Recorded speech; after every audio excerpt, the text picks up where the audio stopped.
আসসালামু আলাইকুম। এই ভিডিওটা তাদের জন্য যারা এক জায়গায় মারা খাওয়ার পরে ওই জায়গাতেই বারবার নামে এনিমিটাকে মারার জন্য, কিন্তু সবসময় তো আর মারা যায় না, মারা খেতেই হয়। তো আমার সাথে এরকম হয়েছে। তো দেখেন, এখানে আরিয়ান রাফি নামে একটা ম্যানকে আমি এখানে নক করে দেই, তো এখানে কনফার্মও করে দেই। তো আরেকটা প্লেয়ার আমাকে নক করে দেয়, তো আমি দ্বিতীয়বারের জন্য আবার এখানেই নামি। তো আমার টিমমেট থাকে আমার সাথে, তো আমার টিমমেটকে সেই আরিয়ান রাফি নক করে দেয়, আমি আবার ওকে নক করে দেই। এটা ছিল 2 নাম্বার মরণ আমার হাতে। সে এখানে আবারও নামে তৃতীয়বার আমার হাতে মরার জন্য। সে আমাকে মারতে চাইলো কিন্তু মারতে পারলো না, সে আমার হাতে আবার নক হয়। সাথে তার টিমমেট আসছে, হ্যাঁ, আমার টিমমেটকে নক করে দিছে তার টিমমেট। তো যাই হোক, যেমনই হোক আমাকে মারতে চাইছে, কিন্তু দুঃখের বিষয় কি জানেন, সেও আমাকে পারলো না মারতে।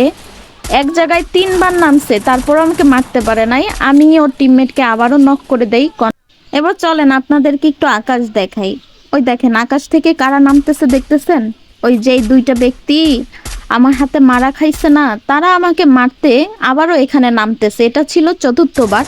তো দুঃখের বিষয়, তারা আবারও আমার হাতে নক হয়ে যায়। এটা ছিল 4 নাম্বার। 4র্থবারের জন্য তারা 2জনই আমার হাতে আবারও মারা খায়। তারা আমাকে 4বারের নেমে মারতে পারলো না। তাদের মধ্যে কি একটা ফিল হইতেছে বলেন তো? মানে একটা মানুষের হাতে যদি 4টা বার মারা খায়, তার ফিলটা কেমন হয়? এবার হচ্ছে মজার একটা বিষয়, যে আরিয়ান রাফি আমার হাতে 4বার মারা খায়, সে 5মবার আমার এখানে নামে নাই। কারণ সে বুঝতে পারছে আমাকে মারা পসিবল না, বরং সে আমার হাতে মারা খেয়ে যাবে। সে 5মবার আবার নামে। টুকি, সে আবারও আমার হাতে মারা খায়। ওই যে টুকি, আপনারা কি দেখছেন? আমি কিন্তু দেখে ফেলছি তাকে। সে ভাবছে আমি তাকে দেখবো না বা সে আমার হাত থেকে বেঁচে যাবে, কিন্তু আমার হাত থেকে বাঁচা পসিবলই না কোনোভাবে। তো যাই হোক, আসলে প্লেইংটা অনেক ভালো ছিল, এই ম্যাচটা অনেক ভালো ছিল, এনজয় করছি এই ম্যাচটায়। ম্যানটা আমার হাতে 5বার মরার পরেও তার ফিলটা কেমন হয় আমার একটু জানার খুব ইচ্ছা ছিল, যে সে আমার হাতে মারা খাইলো এতবার, তার ফিলটা কেমন। তো যাই হোক, এইটুকুই ছিল আমার ভিডিওতে। সবাই ভালো থাকবেন, আল্লাহ হাফেজ।